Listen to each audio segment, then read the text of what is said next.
Hey y'all, and I'm just kind of looking at something here on my computer.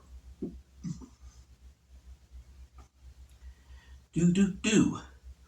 Ba da da da da da da da da da da da da.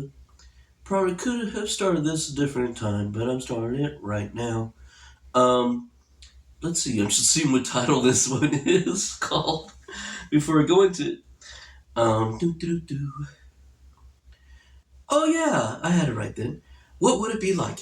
So, I kind of wonder what it would have been like if remember Daniel remember Daniel and Daniel in the lion's den. That's what I mean. I wonder what it would have been like if he was a cat lover like me, or like many of y'all might be. And I can imagine, there were people who are trying to set him up. This is what happened. He Daniel was known as an upright man. The king knew Daniel as an upright man, although the king was a Gentile and all. And so he knew that Daniel was an upright man. In fact, Daniel was in a position of leadership, according to the king, under the king. And there's some people that didn't like it, so they wanted to set him up and take him down. So, being that there was no fault found in Daniel, he was an upright guy.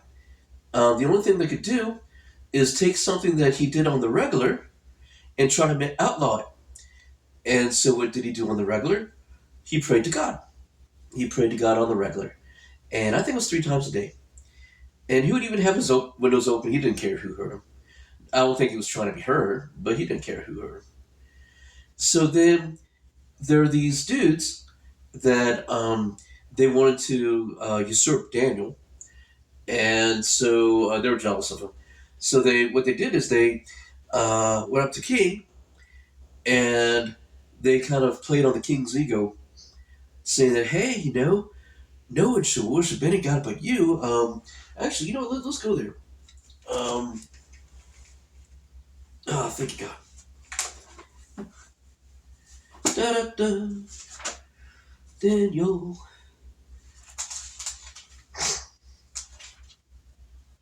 And do do do do do. And here we go.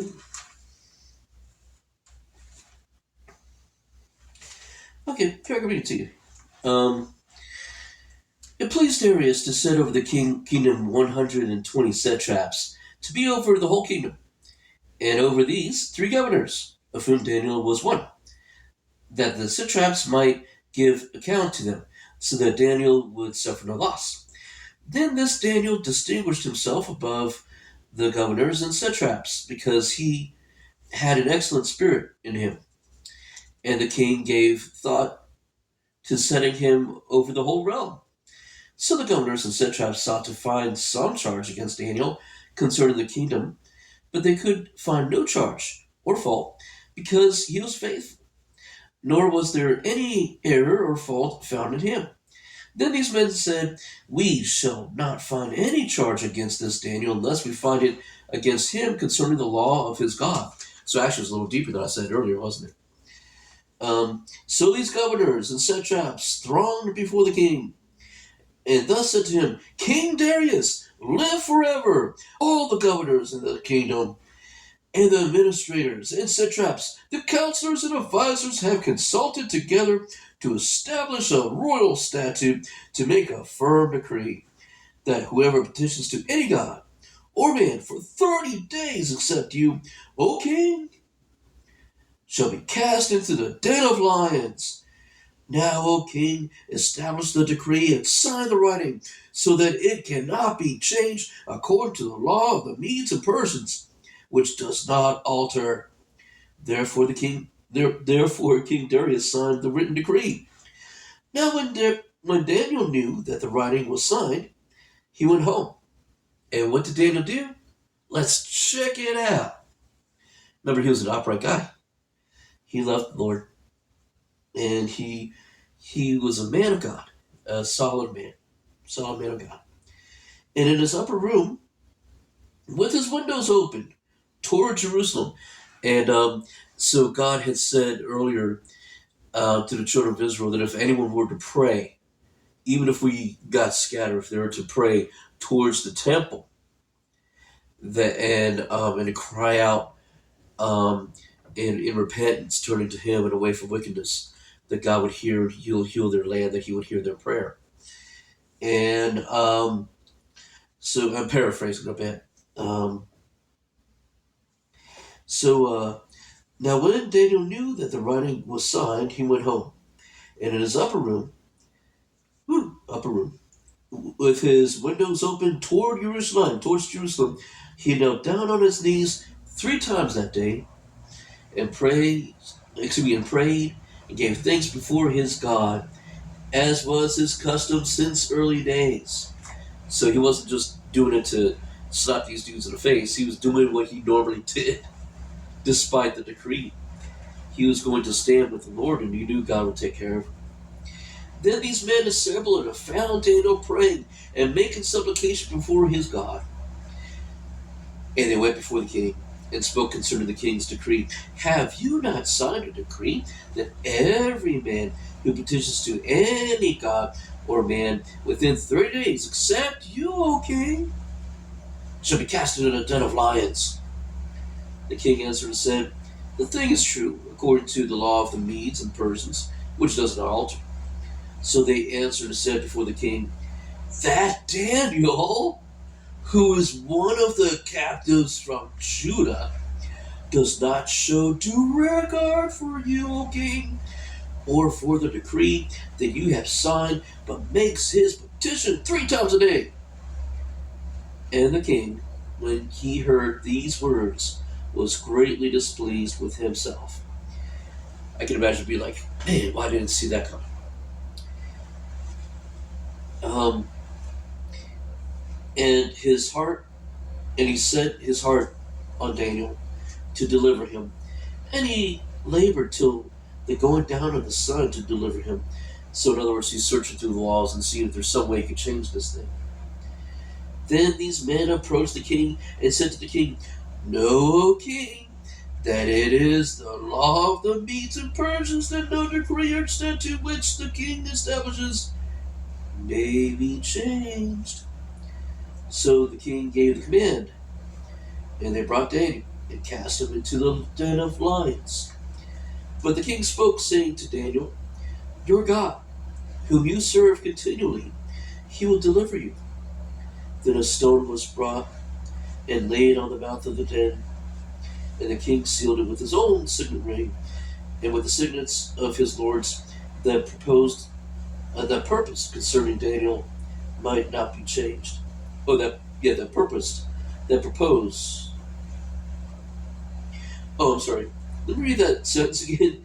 Then a stone was brought and laid on the mouth of the den, and the king sealed it with his own signet ring, with the signets of his lords, that the purpose concerning Daniel might not be changed. There. Purpose, propose. It was purpose. Now the king went to his palace and spent the night fasting, and no musicians were brought before him. Also his sleep went from him. Then the king arose very early in the morning and went in haste to the den of lions.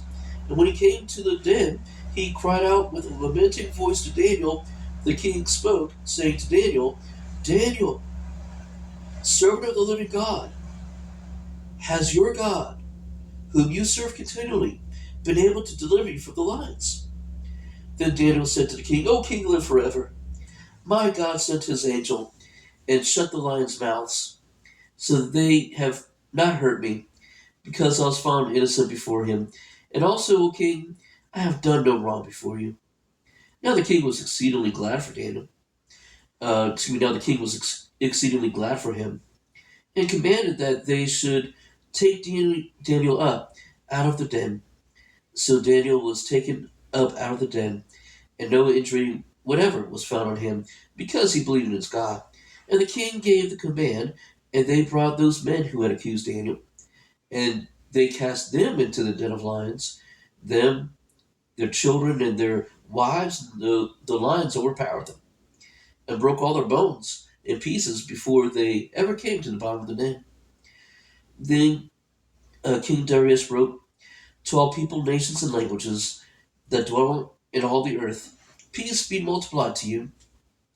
I make a decree that in every dominion of my kingdom men must tremble and fear before the God of Daniel, for he is the living God, the steadfast forever, and steadfast forever. His kingdom is the one which shall not be destroyed, and his dominion shall endure to the end. He delivers and rescues, he works signs and wonders in heaven and on earth, who has delivered Daniel from the power of the lions. So this Daniel prospered in the reign of Darius, and in the reign of Cyrus the Persian. So I was thinking, and I've thought before about what it might be like uh, if Daniel was a cat lover like I am, or if that was to happen to me. The story might be a bit different because I can imagine someone who's a cat lover like me. That first thing what happens when they're being thrown in the lion's den, they'll be like cats like that, and then I imagine when the angel came to keep the person safe, to keep Daniel safe, that he'd be like, can I play with them? And so he'd be playing with the lions and, rubbing their chins and scratching their ears and doing those type of things and rubbing their cheeks. And, and, um, and all. And then imagine that they would become domesticated by when the morning came, he would have named them all and everything. And then when the king came, then Daniel, if he was a cat lover like I am, he would be like, the king would ask, did your lord deliver you? He'd be like, yeah, it was so awesome. I was having so much fun, and I named them the lions. They were so cool. They were so cute. And this one's Larry, this one's Curly, this one's Mo, and I taught them some tricks. And then he'll be like, can I keep them? I can imagine it being like that. Yeah, so this is what would it be like, and that might be what it would be like if Daniel was a cat lover like me, and like you most likely are too. And I hope that was fun. Nothing all that deep, was it? But I hope that I know that I felt the power of God when I was preaching when I was sharing the word. I wouldn't say necessarily preaching the word, although that's always good to do. But when I was sharing the word, I could feel the power of God through the scriptures. So I know that some people are blessed. And hey, this channel is fun with a purpose. So love y'all. God bless y'all. And I hope this brightened your day and all that. And speak to you later. I'm sure there'll be some more content. And there's still some work that I want to do where I actually have other people with me to do certain things and like friends and things like that. That'll be fun. I'm kind of working on that. And also with my channel, Jaron Haney, which is my regular channel. I'm working on getting some guests for Testify. So you can hear some testimony from other people where God has done some things that are really good in their lives, and they'll get to share some really wonderful things too. And so these are the things in the making. Which reminds me, I gotta check the comment section over there. I don't think anyone's commented yet, but I do want to see if anyone commented. I made an invitation over on Jared Haney on that channel, my main channel, and invited people to share their testimonies and all. Um, and that if there's anyone that lives where I live, or that's in the neighborhood, that I can actually film them and things like that. Well, and if they're across the world, I can just relay it for them. And anyway, much love and blessings to y'all. God bless you. And I guess you probably read Daniel a little bit differently now. Yet I'm sure God will bless you a lot. And it's really cool hearing how God blessed Daniel, huh? And that for a cat lover, that would have been like wonderful to be able to spend a whole night with the lions, knowing that that we want to get hurt or anything, and then we can just play with the lions and have fun. But anyway, God bless you. Much love. Bye.